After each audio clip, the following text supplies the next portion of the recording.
Huomenta tyypit.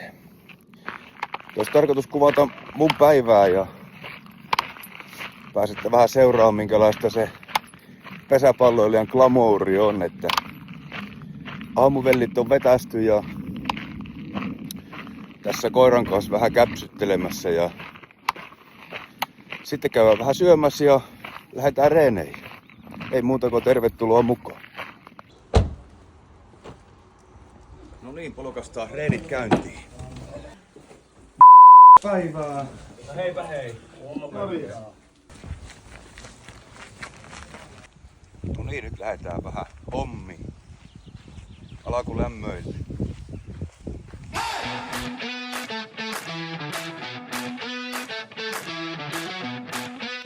Tällä ikää pitää vähän jumpata näitä vanhoja sotavammoja kuntoon, että pystyy noiden nuorten kanssa vähän toimimaan.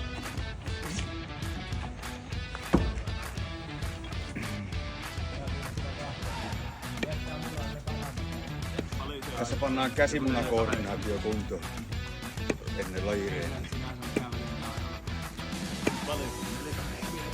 On valmis.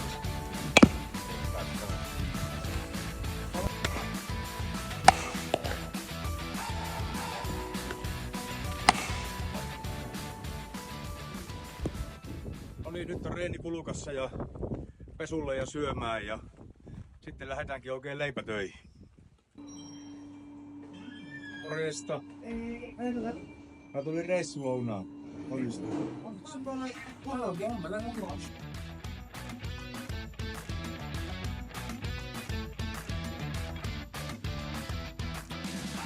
Kiitos paljon. No niin, sitten matka jatkuu kohti Mäkelän mäkeä ja alumiinitehasta. Nähdäänpä siellä lisää.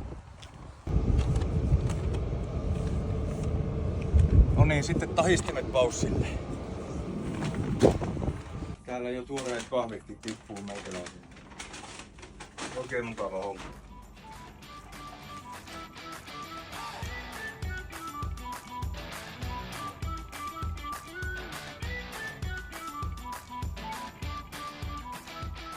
No joo.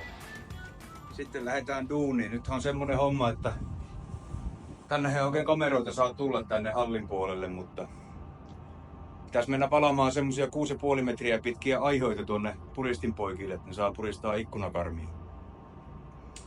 Että tämmönen oli tää mun päivä, se loppuu 10, pääsee himaan ja muistakaa lapset käydä koulua, että saatte vähän ehkä löysemmän arkipäivän. Morjes!